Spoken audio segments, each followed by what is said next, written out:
نحمده ونصلي ونسلم على رسوله الكريم اما بعد فاعوذ بالله من الشیطان الرجیم بسم اللہ الرحمن الرحیم الف لام میم صاد کتاب انزل الیک فلا یکن فی صدرک حرج منه لتنذر به وذکری للمؤمنین اتبعوا ما انزل الیکم من ربکم ولا تتبعوا من دونه اولیاء قلیلا ما تذکرون۔ اے حبیب، یہ ایک کتاب ہے جو آپ کی طرف نازل کی گئی ہے تاکہ آپ اس کے ذریعے ڈر سنائیں اور مومنوں کے لیے نصیحت ہے، پس آپ کے دل میں اس کی طرف سے کوئی تنگی نہ ہو۔ اے لوگوں، تمہارے رب کی جانب سے تمہاری طرف جو نازل کیا گیا ہے اس کی پیروی کرو اور اسے چھوڑ کر اور حاکموں کے پیچھے نہ جاؤ، تم بہت ہی کم سمجھتے ہو۔ یہ سورہ مبارک مکہ مکرمہ میں نازل ہوئی اور ایک روایت کے مطابق اس کی 5 آیتوں کے علاوہ یہ پوری سورت مکی ہے۔ سورہ اعراف میں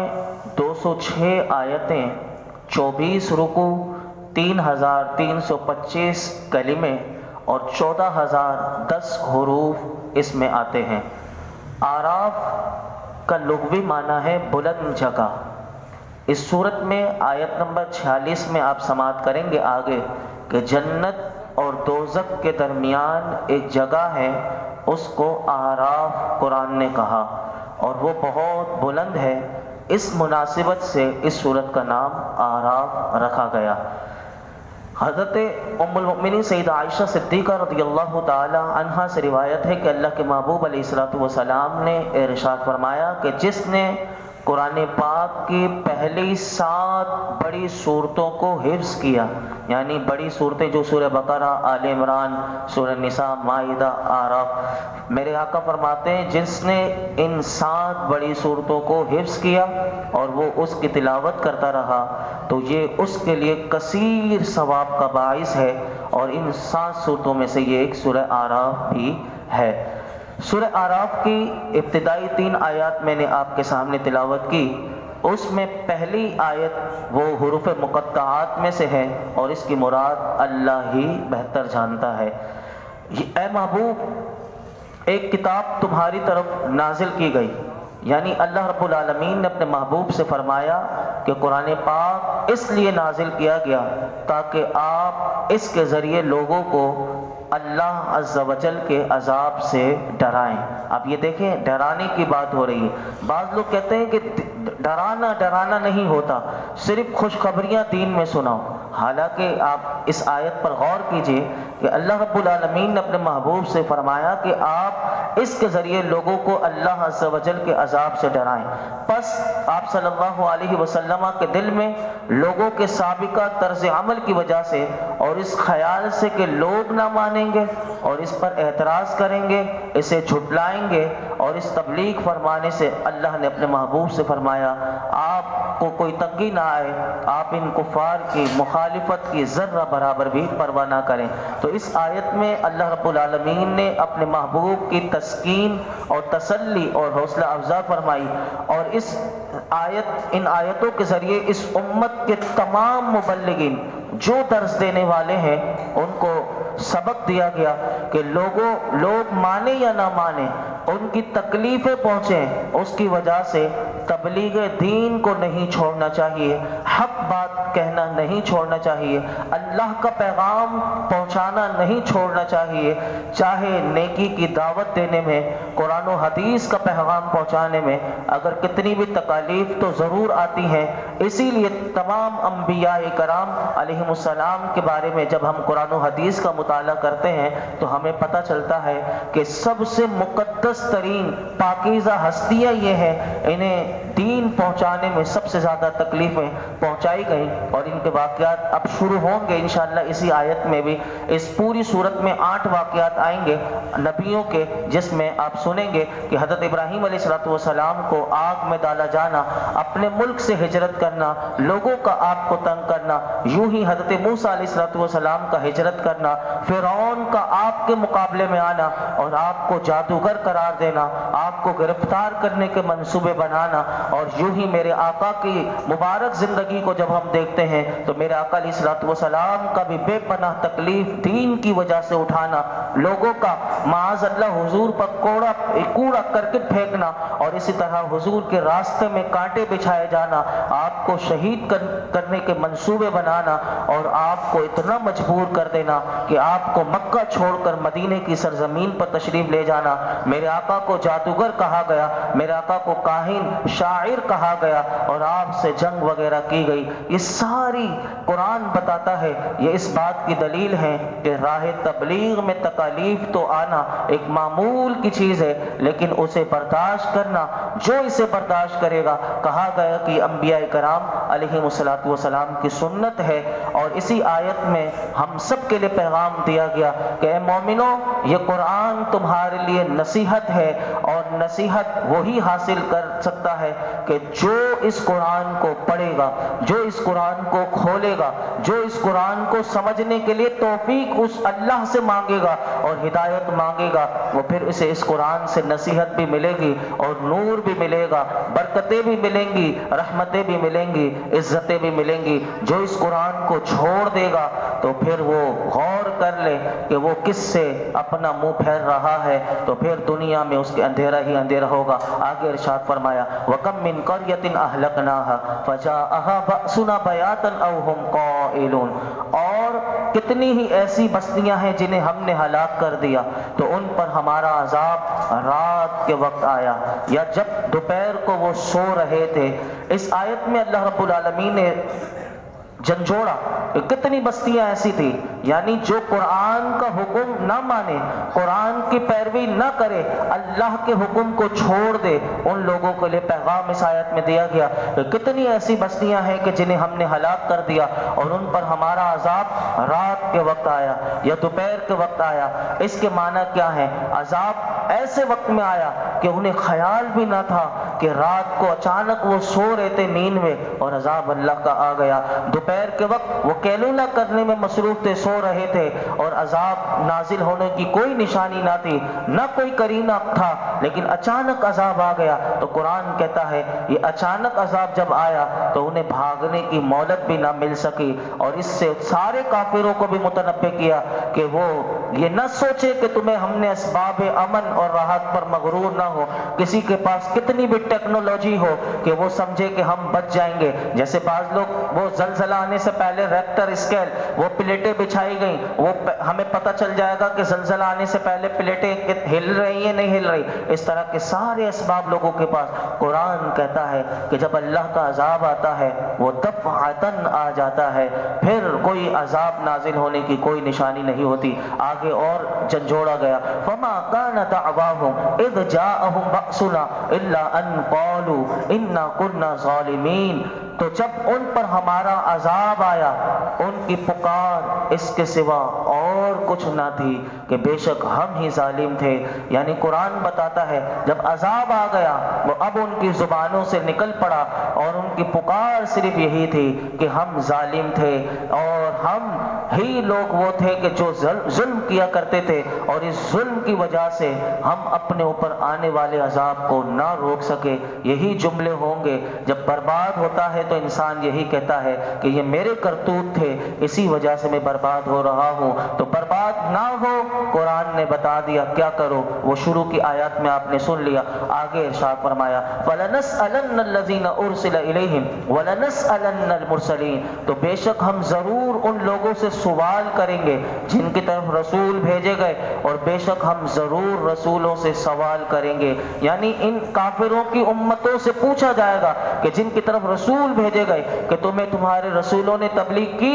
یا نہیں، اور تم نے رسولوں کی دعوت کا کیا جواب دیا اور ان کے حکم کی کیا تعمیل کی، اور رسولوں سے بھی پوچھا جائے گا کہ آپ نے اپنی امتوں کو کیا پیغام پہنچایا اور تمہاری قوم نے تمہیں کیا جواب دیا۔ یہاں علماء فرماتے ہیں یہ بات یاد رکھنی چاہیے کہ یہ سوال اور جواب ہمارے آقا علیہ الصلوۃ والسلام سے متعلق نہ ہوگا، یعنی حضور سے یہ نہیں پوچھا جائے گا کہ آپ نے اپنی قوم کو پیغام پہنچایا یا نہیں پہنچایا۔ کیوں؟ کہتے ہیں اللہ رب العالمین ارشاد فرماتا ہے ایک مقام پر وَلَا تُسْأَلُ عن اصحاب الجحیم، آپ سے جہنمیوں کے بارے میں سوال نہیں کیا جائے گا، اور نہ کوئی بدباطن کافر یہ کہہ سکے کہ حضور پر نور صلی اللہ علیہ وسلم نے تبلیغ نہیں فرمائی۔ آپ اندازہ لگائیں کیسا اللہ کا نظام ہے، کیسا اللہ کو اپنے حبیب سے پیار ہے کہ کل کوئی کافر حضور کی طرف یہ نہ کہہ سکے کہ تیرے محبوب نے ہمیں کوئی تبلیغ نہ کی تھی۔ تو یہ اللہ رب العالمین نے اس آیت میں بتا دیا۔ آگے فرمایا فَلَنَقُصَّنَّ عَلَيْهِمْ بِعِلْمٍ وَمَا كُنَّا غَائِبِينَ، تو ضرور ہم ان کے اپنے علم سے بتا دیں گے اور ہم غائب نہ تھے۔ یعنی اس آیت میں اللہ رب العالمین نے فرمایا قیامت میں ہمارا کفار سے اور ان کے انبیاء سے پوچھنا، یعنی کہ انہوں نے پیغام پہنچایا یا نہیں پہنچایا، حالانکہ اللہ تو سب جانتا ہے۔ تو قرآن بتاتا ہے یہ کیوں پوچھیں گے، کہا اس لیے پوچھیں گے تاکہ قانوناً کارروائی پوری ہو جائے، کہ اس لیے کہ کوئی یہ نہ کہہ سکے کہ ہمیں اصل واقعے کی خبر نہیں۔ اور اس سے علماء کہتے ہیں اس آیت سے ایک بات یاد رکھنی چاہیے کہ اس سے پتہ چلا کہ ہماری ماں ام المؤمنین سیدہ عائشہ صدیقہ رضی اللہ تعالیٰ عنہ پر جب تہمت لگی تھی تو حضور نے لوگوں سے دریافت کیا تھا، تو اس وقت یہ بھی حضور کا پوچھنا، یعنی حضور کو پتا تھا ہماری ماں پاک ہیں۔ یہ ایک پورا واقعہ 18ویں پارے میں آئے گا کہ ہماری ماں پر کیا تہمت لگی تھی۔ تو یہ جو حضور نے صحابہ سے پوچھا تھا، تو اس آیت سے یہ علماء فرماتے ہیں یہ بھی ثابت ہوا کہ حضور کا یہ قانوناً امت کو تعلیم دینا تھا کہ اگر کسی پر عیب لگ جائے تو پھر قانوناً کارروائی کیسی ہوتی ہے۔ اگر حضور تو ویسے ہی اللہ کے بتانے سے سب جانتے تھے کہ ہماری ماں پاک تھیں، اور پھر وہ 18 آیتیں آپ کی شان میں نازل ہوئی تھی، تو یہ قرآن کی اس آیت سے یہ بھی ثابت ہوتا ہے۔ فرمایا والوزن یومئذ الحق فمن ثقلت موازینہ فَأُولَئِكَ هُمُ الْمُفْلِحُونَ، اور اس دن وزن کرنا ضرور برحق ہے، تو جن کے پلڑے بھاری ہوں گے وہی فلاح پانے والے ہیں۔ اس آیت میں قیامت کا دوسرا حال بیان کیا گیا۔ قیامت کے دن میزان ہوگا، ترازو ہوگا، کس بات پر؟ اقوال جو ہم نے کہا، اعمال کا وزن کیا جائے گا۔ علماء فرماتے ہیں قیامت کے دن وزن ہوگا تو اس کی صورت وزن کی کیا ہوگی؟ تو فرماتے ہیں اس کے بارے میں مفسرین نے 3 ممکنہ، یعنی 3 ممکن ہو سکتا ہے یہ صورتیں ہو۔ نمبر 1 فرمایا ایک یہ کہ اعمال اعراض کی قسم سے ہیں، یعنی ان کی چوڑائی۔ فرماتے ہیں کہ اللہ رب العالمین ان اعراض کے مقابلے میں اجسام پیدا کر دے، یعنی کسی نے کوئی نیکی کی ہوگی اللہ اس کا وہ جسم پیدا کر دے گا اور ان اجسام کا وزن کیا جائے گا۔ جیسے ہے نا حدیث پاک میں آپ سنتے ہیں کہ کوئی ایک کھجور اللہ کی راہ میں دے تو پھر وہ اللہ رب العالمین اسے اپنی شان قدرت کے لائق پالتا ہے۔ قیامت کے دن جب بندہ دیکھے گا تو وہ پہاڑ کی صورت میں ہوگا، تو یہ اس پہاڑ کیسے بنا؟ تو یہ ہو سکتا ہے علماء کہتے ہیں کہ وہ اجسام ادا کر دے اور پھر ان کا وزن کیا جائے گا۔ نیکی ایک کی تھی لیکن اس کا وزن کتنا زیادہ ہوگا۔ فرمایا دوسری صورت یہ بھی ہو سکتی ہے کہ وزن کس طرح؟ تو فرمایا کہ جو نیک عمل ہوں گے اللہ انہیں حسین جسموں کی صورت میں کر دیے جائیں گے، اور برے اعمال کبھی صورت میں بدل دیے جائیں گے، کبھی جسموں میں بدل دیے جائیں گے اور ان کا وزن کیا جائے گا۔ تیسری صورت علماء فرماتے ہیں یہ بھی ہو سکتی ہے کہ نفس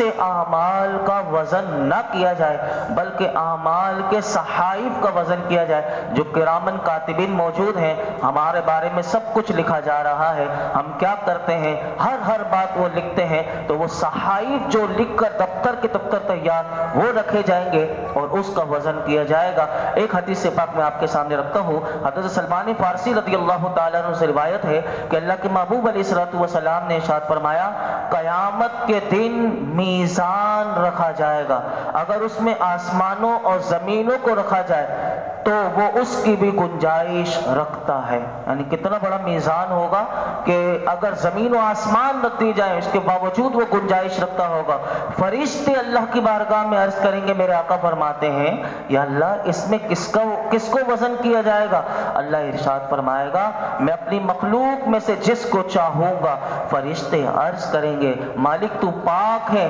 ہم تیری اس طرح عبادت نہیں کر سکے جو تیری عبادت کا حق ہے۔ اللہ اللہ اکبر، تو پتہ چلا کہ فرشتے اس وقت میزان کو دیکھ کر اللہ کی بارگاہ میں اس عبادت، جو فرشتے معصوم ہیں، نوری فرشتے ہیں، جو قیام میں ہے تو وہ قیام میں، جو سجدے میں ہے تو سجدے میں، جب سے اللہ نے پیدا کیا قیامت تک وہ ایسی عبادت میں، لیکن اس کے باوجود وہ کہیں گے مالک ہم تیری ایسی عبادت نہ کر سکے جیسے تیری عبادت کرنے کا حق تھا۔ اور یہاں پر میں آپ کے سامنے یہ بھی رکھ دوں کہ ہمارا اعمال کا وزن کیسے بڑھ سکتا ہے، ہم کیسے اپنے میزان میں اپنے اعمال کے وزن کو بڑھا سکتے ہیں، تو اس کے بارے میں بھی میرے آقا کی حدیث پاک سنیے۔ حضرت ابو ہریرہ رضی اللہ تعالیٰ عنہ فرماتے ہیں کہ نبی پاک صلی اللہ علیہ وسلم نے ارشاد فرمایا، دو لفظ زبان پر آسان ہیں،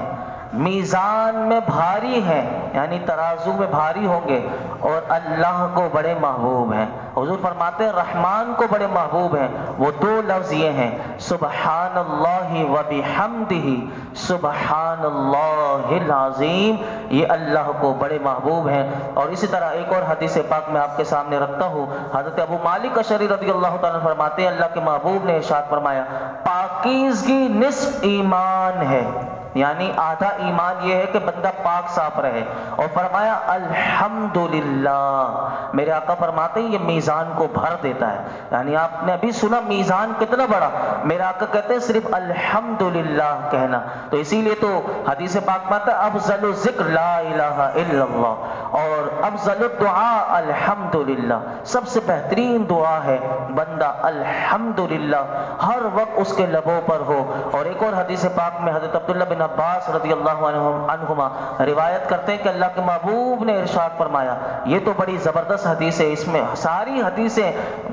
کیا اس کا میرے آقا نے ہمیں ارشاد فرمایا، ہر حدیث شاندار ہے۔ اس حدیث میں فرمایا، میرے آقا فرماتے اس ذات کی قسم جس کے قبضہ قدرت میں میری جان ہے، تمام آسمانوں اور زمینوں اور جو کچھ ان میں اور ان کے درمیان میں اور ان کے نیچے ہے، یعنی آسمان کے اوپر، زمین کے اوپر، زمین کے نیچے، فرمایا یہ سب کچھ تم اگر لے آؤ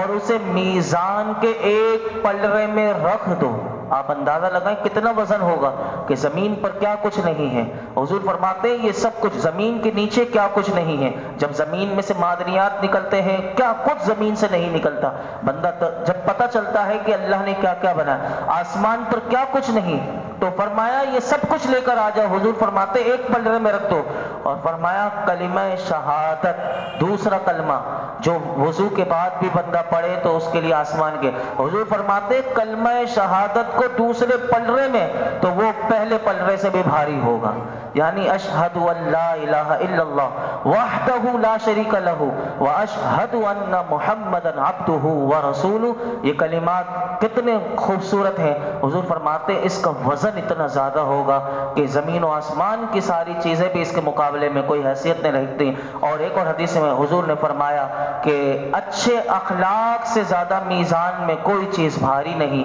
آج اس چیز کی میرے اندر، ہم سب کے اندر کمی ہے کہ اچھے اخلاق یہی میزان کو سب سے زیادہ بھر دیں گے۔ اس حدیث پاک کی سے ہم دعا کرتے ہیں اللہ کی بارگاہ میں، اللہ رب العالمین ہمارے نامہ اعمال کو ہم اخلاق عطا کر کے اور اپنے ذکر کی برکت سے ہمارے نامہ اعمال کو بھاری فرمائے، اور قیامت کے دن جنت الفردوس میں اپنے محبوب کے پڑوس میں ہمیں جگہ عطا فرمائے۔ الحمدللہ رب العالمین